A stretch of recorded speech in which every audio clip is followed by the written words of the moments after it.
जादुई कहानी या फॉरेस्ट ट्री। यह कहानी एक जादुई पेड़ की है जो कि जंगल में लगा हुआ था। वह पेड़ बहुत समय से वहीं पर था, मगर कोई भी गांव वाला इस बात को नहीं जानता था। वह जादुई ट्री बहुत कुछ कर सकता था, पर जब उसका किसी को ज्ञान नहीं है तो वह कुछ नहीं कर सकता था। एक दिन गांव से दो लोग जंगल में सूखी लकड़ी को लेने आए थे, बट कहीं भी सूखी लकड़ी नजर नहीं आ रही थी। इसका मुख्य कारण यही था कि जंगल में रात भर बारिश होती रही थी। वह दोनों बहुत परेशान थे। जादुई कहानियां ऑफ फॉरेस्ट ट्री। अगर आज सूखी लकड़ी नहीं मिली तो क्या होगा? आज खाना नहीं बन पाएगा। वह दोनों इस बात को जानते थे, बट कुछ नहीं कर सकते थे। वह जंगल में सभी जगह पर सूखी लकड़ी की तलाश कर रहे थे। उनकी तलाश अभी भी जारी थी कि अचानक फिर से बारिश शुरू हो गई है। अब क्या होगा? इस बात को कोई नहीं जानता था। वह जंगल में हो रही बारिश से बचने के लिए एक पेड़ के पास जाते हैं। वह इस बात को नहीं जानते हैं कि यह जादुई ट्री है, बिकॉज उन्होंने कभी भी ऐसा नहीं देखा था। वह दोनों बारिश से बचने के लिए जादुई ट्री के नीचे खड़े थे, बट उन्हें नहीं पता था कि यह कोई जादुई पेड़ है। वह दोनों यही सोचते हैं कि हमें आज बारिश के कारण सूखी लकड़ी नहीं मिल पाएगी। 2 दिन से बारिश हो रही है, कुछ भी समझ नहीं आ रहा था। तभी उनके सामने सूखी लकड़ी आती है। यह देखकर दोनों डर जाते हैं, बिकॉज ऐसा तो कभी भी नहीं हुआ था। यह सूखी लकड़ी किस जगह से आई है?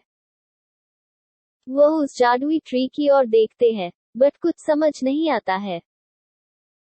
वह इस बात से खुश थे कि उन्हें लकड़ी तो मिल गई थी, बट क्या किया जा सकता है? अब उन्हें यह से चलना होगा। तभी दूसरा आदमी कहता है कि यह सूखी लकड़ी आई कहाँ से है? वह दोनों सोचते हैं, उन्हें उस पेड़ पर शक होता है, कहीं यह कोई जादुई पेड़ तो नहीं है, बिकॉज जब से हम यहाँ पर आए हैं तभी से ऐसा हुआ था। वह जादुई ट्री को देखकर कहते हैं कि यह बारिश रुक जानी चाहिए। बारिश रुक जाती है। यह देखा अब दोनों समझ गए थे कि यह सब कुछ पेड़ कर रहा है। अब वह कहते हैं कि हमें अच्छा अच्छा भोजन लेकर दो। पेड़ उन्हें भोजन देता है। अब वह खुश हो जाते हैं, बिकॉज यह कोई साधारण पेड़ नहीं है, बल्कि कोई जादुई पेड़ है। इस बार वह फिर से कुछ मांगते हैं, बट कुछ नहीं आता है। यह दोनों सोचते हैं कि यह क्या हुआ है?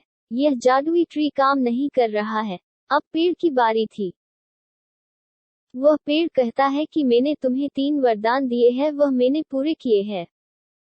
अब तुम्हें मेरी जड़ के लिए पानी लाना है। अगर तुम यह नहीं करते तो तुम्हें सजा मिल सकती है। यह सुनकर दोनों जादुई ट्री से डर जाते हैं। वह दोनों कहते हैं कि पानी किस जगह पर मिलेगा? वह पेड़ कहता है कि कुछ दूरी पर एक झील है, वहीं पर मिलेगा।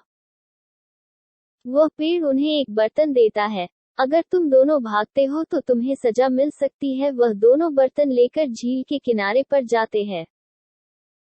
अब वह दोनों सोचते हैं कि हमें यह से भाग जाना चाहिए। वह दोनों भाग जाते हैं, बट कुछ दूरी पर जाकर गायब हो जाते हैं। जब वह देखते हैं तो वह जादुई ट्री के पास होते हैं। जादुई ट्री कहता है कि मैंने तुमसे पहले ही कहा था कि भागने की जरूरत नहीं है। वह दोनों कहते हैं कि हमें कब तक काम करना है? वह जादुई पेड़ कहता है कि तुम्हें मुझे तब तक पानी देना होगा जब तक मैं चाहता हूँ। यह सुनकर दोनों डर जाते हैं। वह उसे पानी देते हैं। इस काम में उन्हें रत हो जाती है। अब वह समझ जाते हैं कि यह जादुई ट्री से मदद मांगकर हमें बहुत परेशानी हुई है। अब हमें समझ आ गया है कि हमें कभी भी किसी से मदद मांगने से पहले सोचना होगा। अगर आपको यह जादुई ट्री की कहानी पसंद आई है तो आगे भी शेयर जरूर करें।